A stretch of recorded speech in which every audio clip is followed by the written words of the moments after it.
আমন্ত্রণ জানাচ্ছি case of the উইকের আজকের পর্বে। এই পর্বে আমরা কথা বলবো কিডনির সিস্ট অপারেশন নিয়ে। গত সপ্তাহে আমাদের কাছে একজন পেশেন্ট এসেছিলেন তার 2 কিডনিতে 2টো সিস্ট নিয়ে। এই সিস্ট দুটো সিম্পল সিস্ট হিসাবে ডায়াগনোসিস হয় আমাদের ঢাকারই অভিজাত এলাকার একটি হসপিটালে, এবং সেই অনুযায়ী তার অপারেশনের সিদ্ধান্ত হয়। উনি সেকেন্ড ওপিনিয়ন নেওয়ার জন্য আমাদের পুরনো এক পেশেন্টের রেফারেন্স ধরে আমার কাছে আসেন।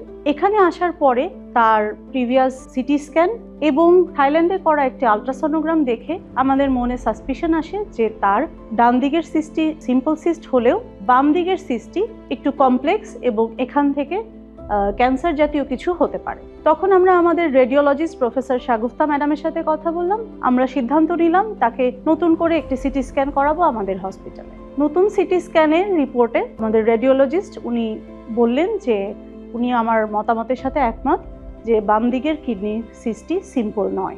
এরপরে আমরা যে চ্যালেঞ্জটা ফেস করলাম, যেহেতু পেশেন্টটি অন্য একটি হাসপাতাল থেকে অলরেডি ডায়াগনোজড এবং অপারেশনের সিদ্ধান্ত নিয়ে এসেছেন, এবং অপারেশনের সিদ্ধান্ত ছিল যে 2টো কিডনির সিস্টই একবারে ল্যাপারোস্কোপির মাধ্যমে তারা এক্সাইজ করে দেবে। কিন্তু যেহেতু বাম দিকের কিডনির সিস্টটি আমাদের কাছে সিম্পল সিস্ট মনে হয়নি, সেজন্য তার অপারেশনের সিদ্ধান্তে কিছুটা বদল হয় যে ডান দিকের সিম্পল সিস্টটি আমরা প্রথমে ল্যাপারোস্কোপি করে অপসারণ করব এবং বাম দিকের কিডনির সিস্টটি পরের ধাপে 1 সপ্তাহের ব্যবধানে এটিকে আমরা পার্শিয়াল নেফ্রেক্টমি করব ল্যাপারোস্কোপিক্যালি। এবার পেশেন্টকে সবকিছু বোঝানোর পরে যে বাম দিকের কিডনির সিস্টটি সিম্পল না এবং এটার থেকে ক্যান্সার হতে পারে, এবং এটা যদি আমরা সিম্পল সিস্ট অপারেশন যেভাবে করে সেভাবে আমরা করে থাকি তাহলে ক্যান্সারের জীবাণু কিছুটা থেকে যেতে পারে বা ভবিষ্যতে সেখান থেকে ক্যান্সার একটা টিউমার হতে পারে।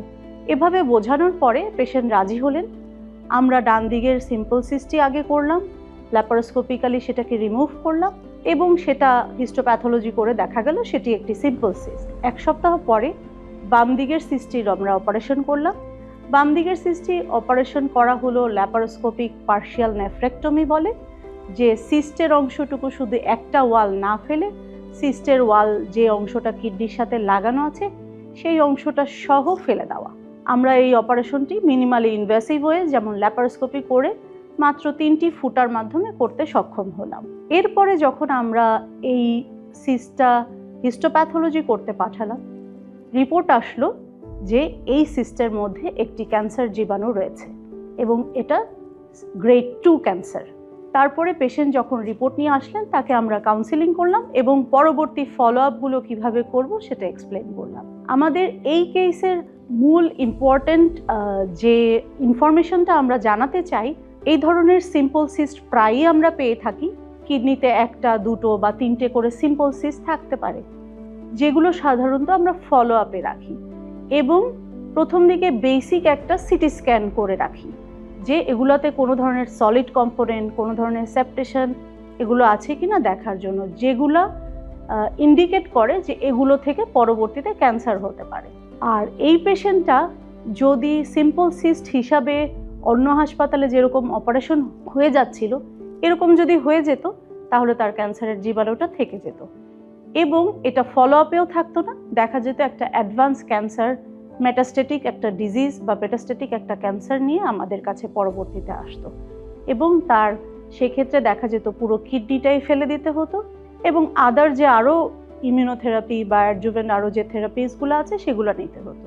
এজন্য এই ধরনের কেসে ডায়াগনোসিসটা খুব ইম্পর্ট্যান্ট এবং সেই অনুযায়ী পেশেন্টকে কাউন্সেলিং করে ট্রিটমেন্ট প্ল্যানিং এবং ট্রিটমেন্ট এক্সিকিউট করা, আমি এটার উপর খুব জোর দিতে চাচ্ছি।